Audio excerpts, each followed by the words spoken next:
Hello, y'all. Welcome back to my channel. As you can see, I will be talking about the Hunger Games series today. I finally decided to write the script for this video, so hopefully it will be at least a little more organized than my previous ones. Well, without further ado, let's get into it. Why did I pick up this book? Well, duh. It's the Hunger Games. Only one of the most popular book series ever. And movie series now, I guess. Confession, I've never read these books until now, as in very recently. I'm not sure if I wasn't allowed to or something, but even though I was an even bigger reader back in the day, I just never read these books until now. I remember watching tons of movie clips on YouTube before finally deciding to actually watch the movie.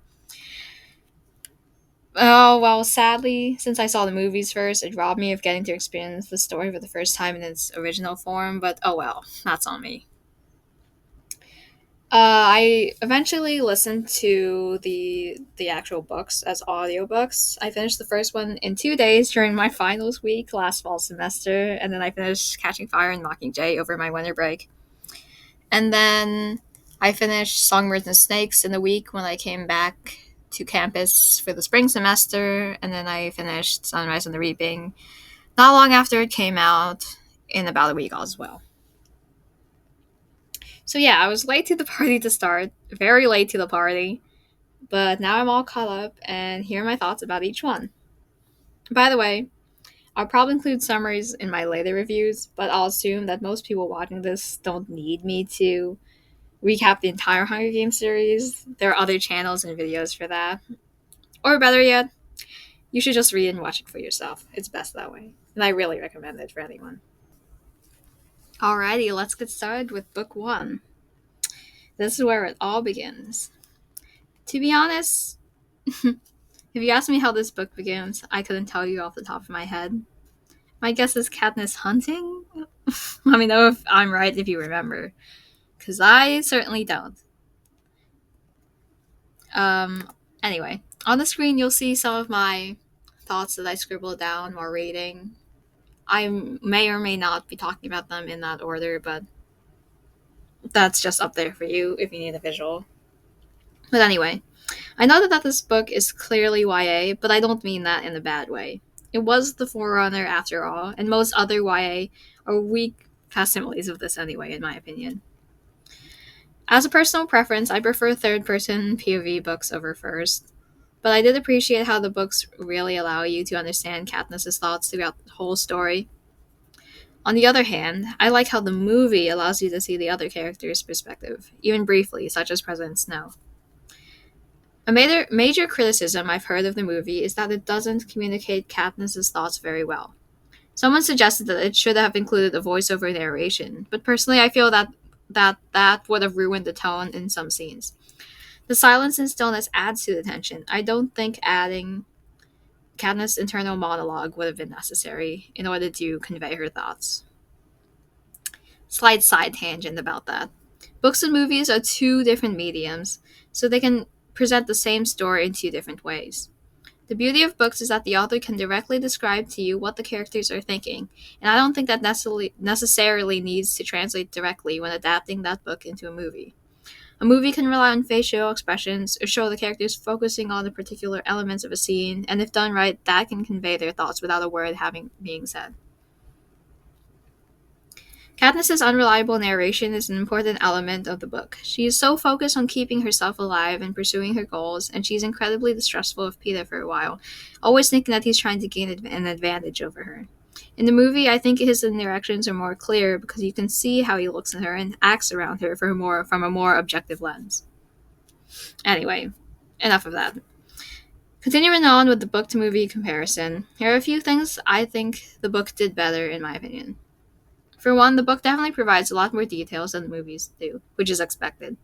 In the books, you can really tell how impactful Katniss's father was on her, which contrasted with the strained relationship with her mother.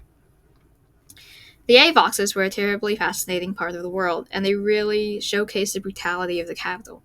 I know they're featured in the back of some of the scenes in the movies, but they're never mentioned until Pollux and Mockingjay as far as I remember. I really like the part in the book where Katniss recognizes the Avok girl who's serving her, and she shares a kind moment with that girl. Okay, I'm going to expose a little secret of mine now. I was the biggest Clado shipper back in the day when I first discovered the Hunger Games. If you don't know, Clado is the ship name for the District 2 tributes, Cato and Clove. I can't even tell you how this had got such a chokehold on me, because it isn't in the movie, and it's only very, very slightly hinted at in the books. And even that is speculation as far as I know. But I shipped them even before I read the books, somehow. Go figure. I was really watching too many YouTube idiots, people splice together of them, and that, of all things, is what got me reading fan fiction. Goodness. If you want a video all about my random ship sessions, just let me know. I could go on about that. But anyway, I think I just like the idea that these two ruthless careers had a little soft spot for each other. Makes you remember that they're Katniss's adversaries in the game, but they're not the enemy. Which brings me to my next point. Sometimes something I really liked in the movies is Kato's little monologue right before he dies. It's easy to see him as just the big, mean, bad guy, but just those added lines at the end really helped humanize him. I know it's not feasible to fully develop all 24 of these kids, but I feel like their deaths would be even sadder if we do at least a little thing about that. More on that later when I talk about the other books. I'm certain Rue's death would have hit harder if I hadn't watched the movies first, dang it, but again, that's my fault. Some things about the book that surprised me was that Peeta straight up lost a leg, and that Katniss lost 6 inches of her hair to the forest fire. That's gnarly. Oh my goodness. I hmm. I don't know why they didn't keep that in the movie. Like, I get maybe it's graphic to see the state Peeta's leg would have been in to need to amputate it, but I don't know. Him having a prosthetic in the series going forward would have been interesting to see in the movie, included in the movies. Also, some details were really more graphic than I thought, like the one about Katniss remembering the tribute girl who dropped a wooden ball and set off the mines, and it splattered all over the pedestal, and they had to scrape it off. Nasty, man, nasty. Anyway, I'd rate this book 4.8 stars, or a 9.5 out of 10. Well, yeah, it sets the standard. Really good book. Would definitely recommend. Take 3, because I cannot talk to save my life. On to Catching Fire now. This book is regarded by many as their favorite or the best in the series, and for a while I was on the fence. But now I think I personally prefer the first a tad more, but I can still definitely see why this one is so loved. I really liked how it expanded upon the world of Panem and introduced the bigger picture outside of Katniss's own circle. I found it interesting that in the book, Katniss had plans of rebellion already, particularly in that scene with those 2 girls in the woods, looking for District 13. In the movies, it just always seemed like she was a little just dragged along for the ride, but with this detail, it shows a little more agency on her part, even if it is somewhat short lived. Most of the new characters are a lot of fun too. Joanna and Finnick are great, and everyone knows it. When I was listening to the audiobook, I could tell that a line was Joanna's even before hearing the tagline. That's how you know a character is written well. I mentioned earlier that I wanted reasons to get more invested in the side character tributes, and I think this book accomplished that better than the first. Obviously, characters like Finnick, Joanna, Beatty, and Mags get a good amount of focus, but even the small mentions, such as the fact that Cecilia from District 8 had children clinging to her when she was raped, was enough to make me remember her and feel sad when she died. That's the kind of thing I'm talking about. All I need is a line or two, and it'll add to the emotional impact. In terms of other characters, I don't really like Plutarch all that much. I understand that he does what he has to stay alive, but it just seems that he's perfectly fine with putting others in danger and having other people risk their lives for the greater good of the rebellion. Does anyone else feel the same? Anyway, lastly, I would like to make a brief comment about Peeta. I love Peeta. He's a cinnamon roll. And I feel so bad for him because you know that he loves Katniss, and she's clearly acting for the cameras, at least at the start of the book anyway. Side note, this is the one and only time I've accepted the fake dating trope. Try to change my mind with other stories, or tell me other stories that do it well. Anyway, that being said, PETA, please at least try to pull your weight. It constantly feels like he's just getting saved and people keep dying for him left and right. That it gets to the point that where it's frustrating and almost laughable. I mean, I suppose that's just how he is, a good person with good intentions who gets in over his head. Sure, let's go with that. Still love him though, but seriously. Finally, I'd like to make a small comment on the movie again. It's no secret that Jennifer Lawrence can act, but three scenes stand out to me specifically due to her facial expressions.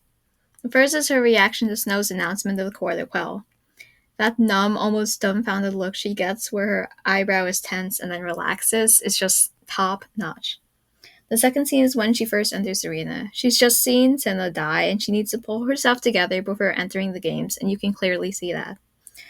Finally, the third scene is at the very end where she's panicked and scared, but you can see that slowly morph into resolve. And it's all conveyed with just facial expressions. This is what I'm talking about when I say that the movie can convey internal feelings without the need for narration. No notes. I'd give this book 4.5 stars and a 9 out of 10. Really good. Now, on to Mockingjay. Well, I will have to admit this is by far my least favorite book in the series, and it was the only one I struggled to get through. My university was selling it in the bookstore for only $5, but I wouldn't buy just this book without the rest of the series, since it would be probably the one I'd reread the least anyway. I did like the beginning, especially how it hints that the rebels aren't as completely good and noble as they present themselves to be. Obviously, they're better than the alternative, which is the capital, but they're not perfect, and I appreciate that. Coin in particular is such an interesting character, and I think she contrasts well with Snow as an antagonist. Snow is very one note, at least in Katniss's perspective. He's just the big bad that needs to be taken down. Coin, on the other hand, is a little more subtle with her manipulation and use of others, not just Katniss, which I find more interesting. It's clear that she never liked Katniss from the start, but she's not just about to murder her because she knows what Katniss stands for in other people's eyes. The dynamic is tense and complex and so dang good. But okay, I will now rant about probably the most frustrating element in the entire series.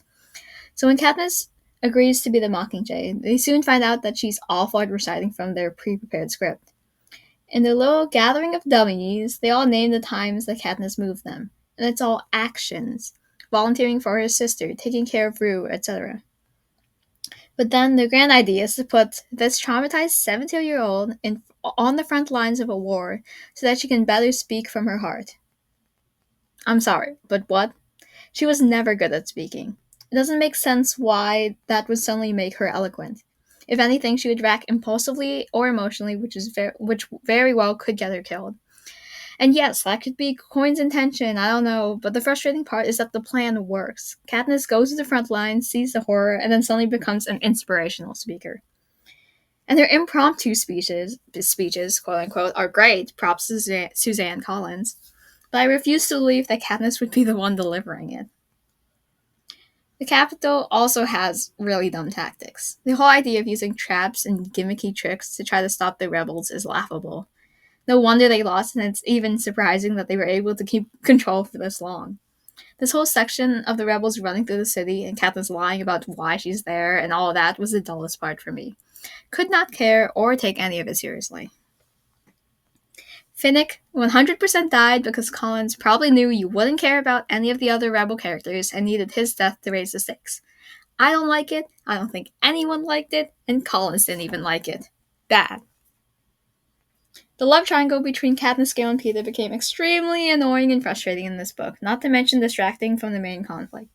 It dragged on longer than necessary and became tedious. And I know they're supposed to represent two ways of life for Katniss, and their choice is meant to be symbolic. I have no problem with that. But it could have been kept more to the background, in my opinion. I never really liked Gale as a love interest, mainly because he only became interested in Katniss when he saw Peeta's competition. Yeah, it's a no for me, and I think most people. I will say it is beautiful that Peeta basically fell in love with Katniss twice. The hijacking is brutal and tragic, but it makes their eventual reunion and reconciliation better in the end. There were enough interesting elements in the dynamic and drama with Katniss and Peeta that I don't think the love triangle needed to be prolonged this long. Onto a small personal gripe. I understand this is a me problem, but I will say it. I don't like how Collins felt the need to explain the origin of the name Panem in the book itself. I know it originated from, excuse this butchered pronunciation, Panem et Circenses, prior to reading, but I didn't know that it was explicitly stated in the book. I thought people would just put the pieces together and realize it matched the theme. And honestly, I wish it had been that way. Not everything needs to be spoon fed to the readers, but maybe that's just me. Anyway, enough with the negativity. I will say the part that unexpectedly hit the most emotionally was Prim's death. I knew it was coming, and it still managed to devastate me. And Katniss's trauma during and after everything this whole series is so visceral and heartbreaking. I felt so bad for her because she was really put through it all. The ending is beautiful, and I can think of no better way the series could have ended. So, as much as I dislike a lot of the lead up to the ending stuck the landing. I'd give this a 3.5 stars and a 7 out of 10. I get it. Trying to wrap up all the threads is difficult. And it mostly worked, even though it was still a little frustrating for me. Alrighty, on to the Ballad of Songbirds and Snakes. I think this might be my personal favorite, and that it might be a hot take. First off, I found it interesting that this is the only book out of the five that's written in third person instead of first. As I mentioned before, I prefer the third person in general, but I also think it fits this book since it is from the villain's perspective. The progression of Snow's fall, get it, was so interesting to see. I like that it wasn't a typical villain tragic backstory. It's easy to sympathize with him in the beginning, but early on you can already see the warning signs. He had so many chances to be good, and he didn't take them. Once again, people had issues with the movie because they said his fall seemed too sudden because you couldn't tell what his internal thoughts were. And yeah, I can see that. With the book, you can already see how possessive he is over Lucy Gray. Like the part when she sings about Billy Tobe and how he keeps trying to think of her as not district to justify his feelings for her. You all get that in the book, but you don't really quite get that in the movie, which I understand. But anyway, which speaking of, do you think he really loved Lucy Gray? That's the big question. I think he did, but their relationship could never have worked out. He still did pursue her even after the games were over and she was of no use to him. He nearly abandoned everything and ran away with her. Nearly. But he couldn't be honest with her, and he was always too possessive and controlling. He's unstable, and she knew it, and so she ran. What do you think? See, I think this is a more interesting topic of debate instead of the dumb Gale versus Peeta stuff. In terms of other characters, I think they were all done pretty well. Lucy Gray, Sejanus, Tigress, Dr. Gall, Dean Highbottom, all distinct, unique, and memorable characters. It's so deliciously bitter that Highbottom was trying so hard to bring the games to an end, and Lucy Gray unintentionally kept it going with her theatrics. Yes, she survived, but she doomed so many more, and that's just so good, but so bad. Well, I did like the movie. I don't understand why they decided to change so much about the games. There wasn't supposed to be a cornucopia bloodbath, and I think that would have further highlighted the difference between the primitive games and the later games. I also don't know why they switched up the deaths at the end. I had also watched the movie first, like a dummy, instead of before reading the book. So I was surprised to see that the snakes weren't actually the ending in the book, and that Dr. Gall didn't actually try to kill everyone. And I think that makes a little more sense. As expected, the book contains a lot of callbacks to the original trilogy. Things like Lucy Gray talking about the Katniss plan were a little heavy-handed, but I like the more subtle elements, like the last names of Snow's classmates being Heavensby or Crane. I also like that the origin of the Hanging Tree song is more literal than what Katniss assumes it to be in Mockingjay. She thinks it's metaphorical, but a dead man did call out for his love to flee that Lucy Gray witnessed, and she wrote that song. That's a little detail that I really appreciated. Overall, I really like this book mainly because of the depth it added to Snow's character. I mentioned this earlier, but the first person point of view limited to Katniss's perspective made Snow appear simple as a simple one-note villain in the original trilogy, who's to blame for everything bad in the world. But with this backstory, I like how it added to his character without trying to redeem him or excuse his actions. I know it's a shorter review, but go read this one. I really like it. 4.8 stars, 9.5 out of 10. And finally, that brings us to Sunrise on the Reaping. When I told people I was in the middle of reading, or rather listening to this, they asked me how it was, and my response always was, it's a misery fest. I'll admit, I was skeptical about this book at first. This is the first book I read, quote unquote, blind, because there's no movie out, obviously, and I dodged all spoilers. But we already know what happens in Haymitch's games, and we know what happens to his family and his girlfriend. So whenever I met those characters, I was just like, yep, they're gonna die. But that still couldn't stop me from getting attached to nearly everyone. As soon as we met Luella, I was like, no, please, no, not this sweetheart. And then bam, she's gone, but there's another poor soul to take her place. That last hug of the D12 tributes before they entered the arena had me screaming. Honestly, the whole book had me screaming with each death. And the dramatic irony works so well because you knew all the other tributes with Haymitch were going to die, and that just made the anticipation worse. Amber's death was literally so freaking brutal, and so was Welly's. And you guessed it, I was screaming the whole time. Even the little moment with Soka and the chocolate under the tree got to me. I listened to most of this book during my gym days, and I remember running on the treadmill like, no, oh gosh, no! Oh my goodness, don't even get me started on Lenore Dove. The way my heart dropped when he realized those weren't the gumdrops he left for her. Oh, the misery. There were some funny parts amid all this misery, though. Such as Haymitch chugging the milk to keep Snow from having any of it, or Snow still going about the horrors of dating cubby girls. And Maisie, she's my girl. A diva and a badass, and everything in between. She's my favorite, and I know a lot of people feel the same. I have a few slight criticisms about this book. I like the idea of having some of the familiar characters make appearances, like Mags, Wyra, Speedy, Plutarch, Effie, etc. But in doing so, I think it has the unintended effect of making the world seem a lot smaller than it is. I think it would have been nice to meet a new Victor who mentored in these games, who wasn't raped for the third quarter well, and then died somewhere before the end. District 12 seems particularly confined because Katniss is apparently related to Lucy Gray, Haymitch was friends with Katniss's parents, and Maisie Lee is related to Madge. It doesn't ruin anything, but it just seems a little awfully convenient. I still don't like Plutarch, by the way. Yes, he might be rebelling in his own way, but forcing Haymitch's mom and Sid to replay their reaction for the cameras so many times is just unnecessary. No, stop, please. Anyway, random question. The districts seem to cover a lot of land, but there's only one reaping for the entire district. So does everyone travel to one place for the reaping, or is there only one village in all that land? Does anyone know the answer? Please let me know down in the comments. Also, here's an unintended consequence of expanding the world via prequels. Katniss's arena in the 74th games now looks hella boring by comparison. From a reader's perspective, it's fine and it makes sense since it was the first book written.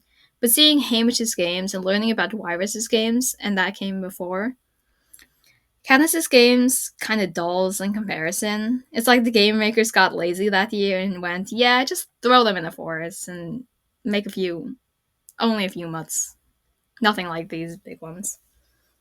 Anyway, that's all I have to say about Sunrise. A well-written book that makes me feel all the emotions. It doesn't beat the first two books or Songbirds and Snakes for me, but it's still good. Read it. Hopefully the movie does it justice. I'd rate it a 4.3 stars and an 8.5 out of 10. So final thoughts? It's a fantastic series and it definitely deserves the hype. Hopefully the continued prequels and spin-offs maintain the quality. I know in the video title I said I wished I liked it more. I already really like it, but I don't love it to the degree that a lot of people do, and that's totally fine. Anyway, now I need to catch up on Harry Potter because that's another series I've still never read. And I actually have not seen the movies either for this, and I've dodged most spoilers, so we'll be mainly blind going into it. Anywho, that's all from me for today. Please leave your thoughts on the Hunger Games in the comments below. Thank you for watching, especially those who made it to the end.